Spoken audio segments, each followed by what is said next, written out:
Mahilig daw magbiyahe si Arnie Ross at ang favorite niyang kasama ang longtime boyfriend na si Frank Banogon.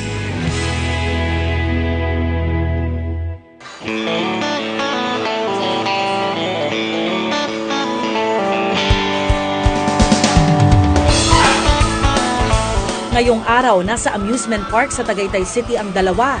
Kahit pareho silang taga Cavite, hindi pa raw nila nabibisita ang lugar na ito.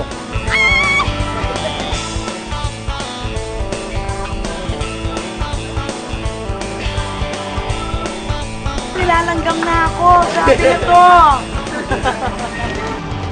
Grabe naman, napakaga ang Valentine's.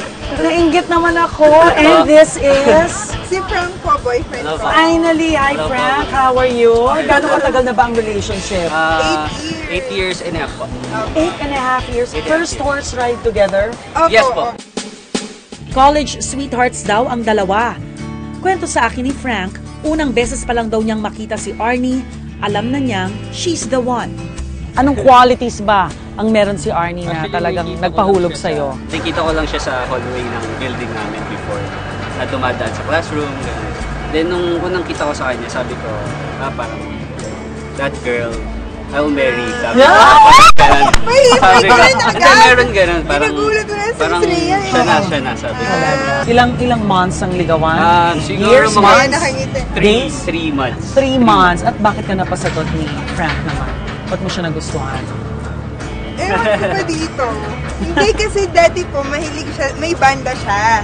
Drummer siya. Tapos sabi ko, sino ba itong pinagtitilian ng mga girls? Feeling naman. Ganun pa yung ano ko po sa kanya. Sa takbo ng aming kwentuhan, ibinuking pa sa akin ni Arnie ang ninja moves na ginamit ni Frank para mapalapit daw ang loob niya sa binata. May rin siya sa theater plays before. Tapos pag alam kong nanonood siya sa theater play, sobrang Sinasama niya ako sa ganado script. ako. At sinasama ko siya sa mga adlib ko.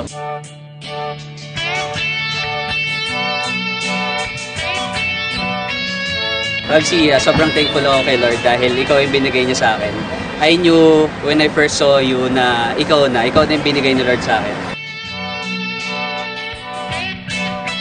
Thank you kasi ang dami mo nang binago sa buhay ko. Pasalamat kasi.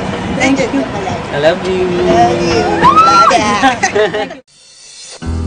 Dahil sa pagiging positibo sa buhay, ang lahat ng pangarap ni Arnie Ross, unti-unti na niyang natutupad.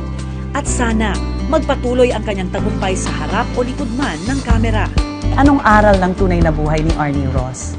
Wala palang hangganan ang mangarap. Parang kung maniniwala ka lang sa sarili mo at kung pagbubutihin mo at kung ipagdadasal mo lang lahat ng bagay, magiging posible din.